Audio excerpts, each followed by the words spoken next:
At the beginning of the story, we are introduced to a man named Jae-shik, who works as an event manager. Like any other day, he waits in his car to pick up his colleague Yoon-soo. However, today Yoon-soo is unusually late. After waiting for some time, Jae-shik receives a call from the hospital, and he rushes there immediately. At the hospital, he is devastated to learn that Yoon-soo has died in an accident. The news completely shatters him. A police officer informs him that the only contact number found with Yoon-soo was Jae-shik's. The officer asks if he knows any relatives of Yoon-soo who can perform her last rites. Jae-shik realizes he has no information about Yoon-soo's family, so he decides to visit her house in the evening to find answers.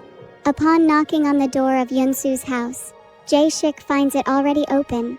As he steps inside, he notices the disarray, things scattered everywhere. Suddenly, he hears the sound of a toilet flushing. A 7-year-old girl emerges from the bathroom and begins eating a piece of rotten bread that is lying on the table. Actually, this girl is Yoon-soo's daughter, and Yoon-soo had been her entire world. Jae-shik, concerned, asks the girl why she is eating spoiled bread, but she does not respond. After a moment, he realizes that the girl is both deaf and blind. Worried about her future, Jae-shik wonders who will take care of her now. With no other options, he contacts Yoon-soo's ex-husband, hoping he might step in. However, the ex-husband outright refuses to take responsibility for the girl.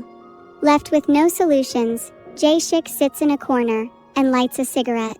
The girl slowly moves toward Jae-shik, drawn by the familiar scent of cigarette smoke, a smell she associates with her mother, Yoon-soo, who also used to smoke. She reaches out and hugs him tightly, but as her small hands touch Jae-shik's face, she realizes he is not her mother. Overwhelmed by confusion and fear, she retreats to sit under the table and begins to cry loudly. Hearing the girl's cries, Yoon-soo's landlord arrives and starts knocking on the door. When Jae-shik opens it, the woman pushes past him and storms inside. Mistaking Jae-shik for Yoon-soo's husband, she angrily shouts at him, accusing him of being a neglectful man who abandoned his wife and daughter, leaving them to suffer alone. Her words are sharp and filled with anger, leaving Jae-shik speechless and unsure of how to respond. The woman confronts Jae-shik, telling him that his wife had not paid the rent for 2 years, and now he would have to settle the debt.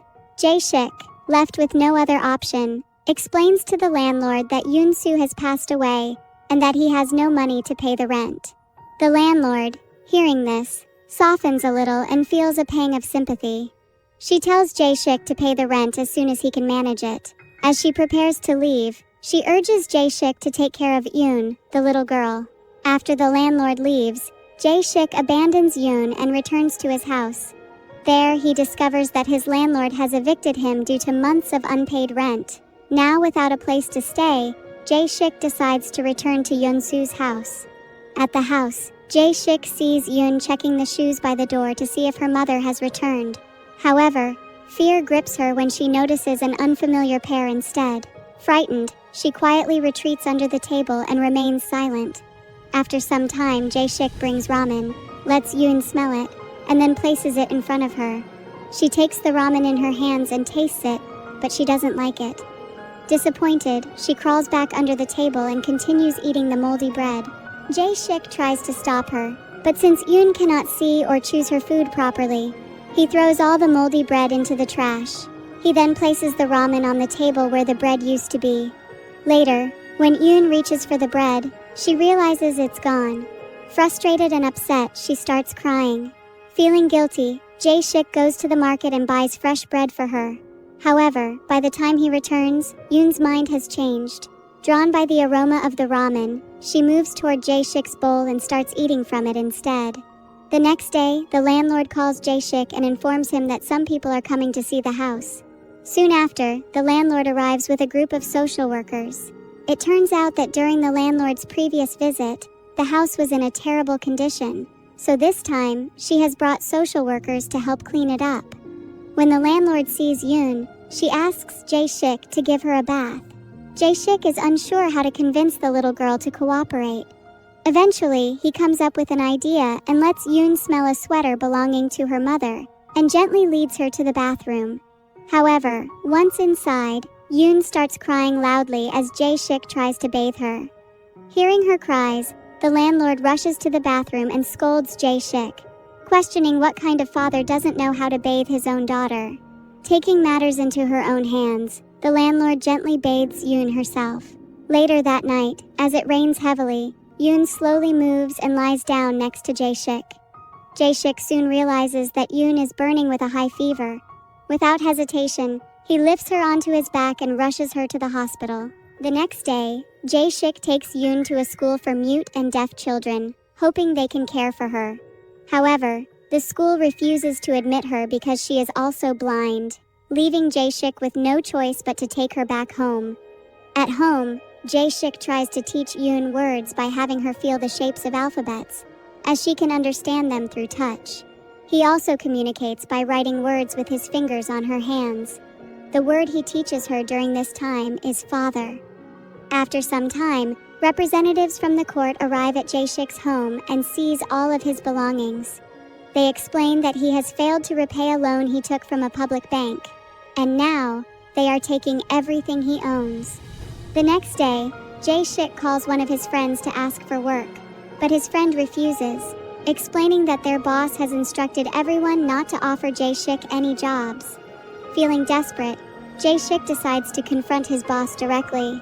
Jae-shik pleads with his boss, trying to explain his situation and seek another chance, but the boss refuses to listen. Instead, he threatens Jae-shik, demanding that he repay his debt as soon as possible. With a heavy heart, Jae-shik leaves the office and returns home. Worried and frustrated, he checks his phone and sees a message from the bank informing him that his credit card has been frozen. Anxiously, he looks through his wallet, only to find it completely empty. He doesn't even have enough money to buy food for a single day. Desperate, Jae-shik picks up Yoon-soo's phone and starts going through it. He finds several photos of Yoon-soo and Yoon together, reminiscing about their bond. As he scrolls further, he comes across a chat between Yoon-soo and one of her friends. Reading through the messages, he discovers that Yoon-soo had lent a significant amount of money to a relative living in a village. The next day, Jae-shik takes Yoon with him to search for Yoon-soo's relative. As they drive, Yoon happily enjoys the fresh air from the car window, experiencing the outside world like this for the first time. Since Jae-shik doesn't know the exact location of Yoon-soo's relative, he prints out her photos and asks people in the village if they recognize her. However, no one seems to know her.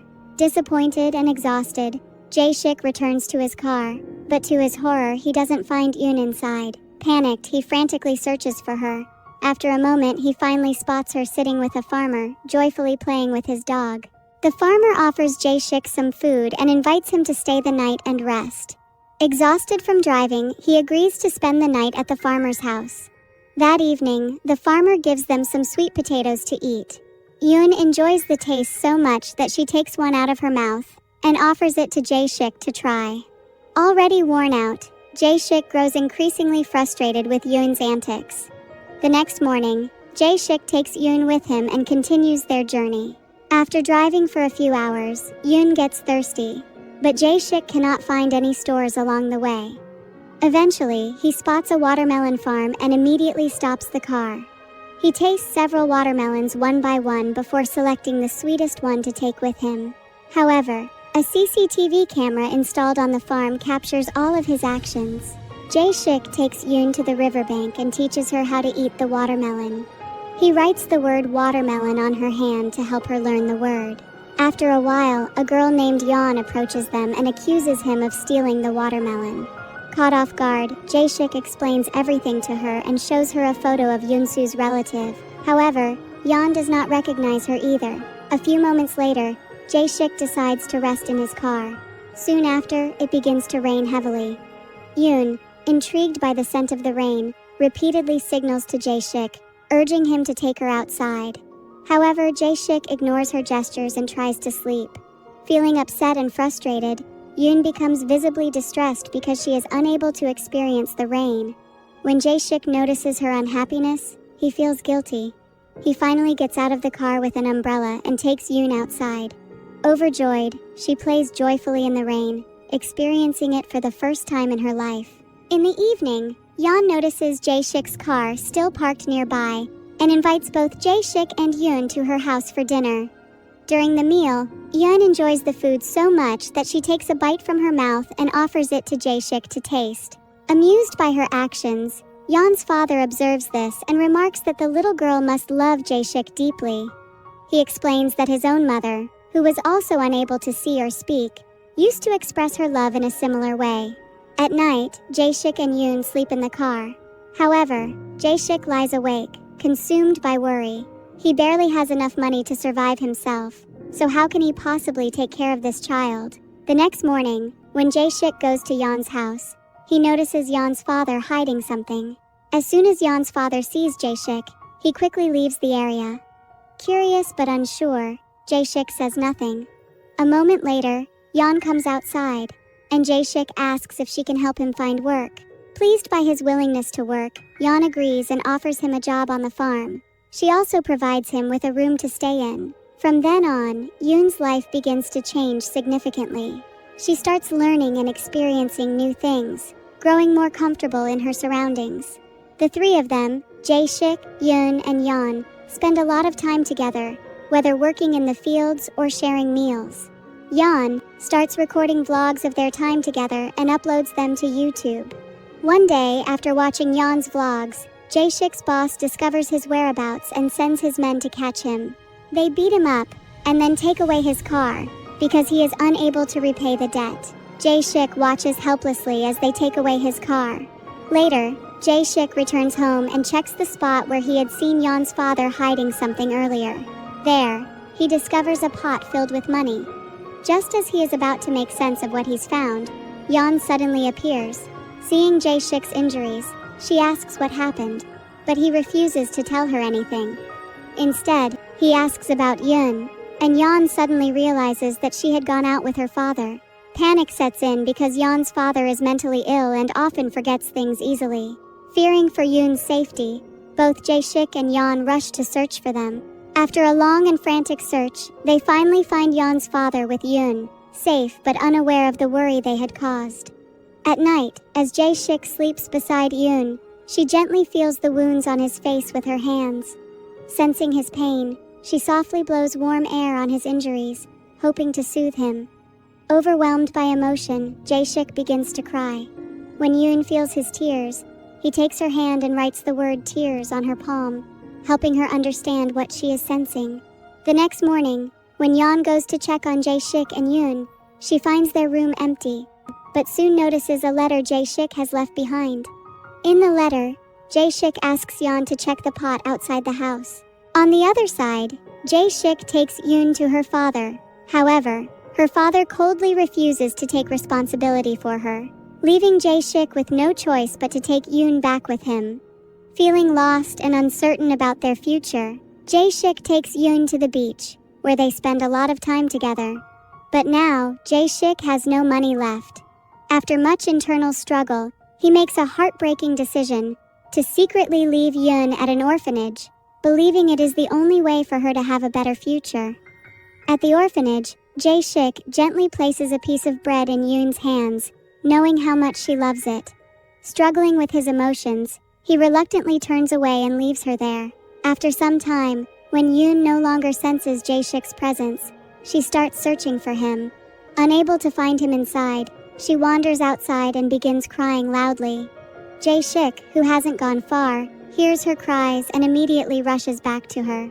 He gently holds her hands, trying to comfort her, but Yoon is overwhelmed with sadness. With trembling fingers, Yoon writes the word tears on Jae-shik's palm.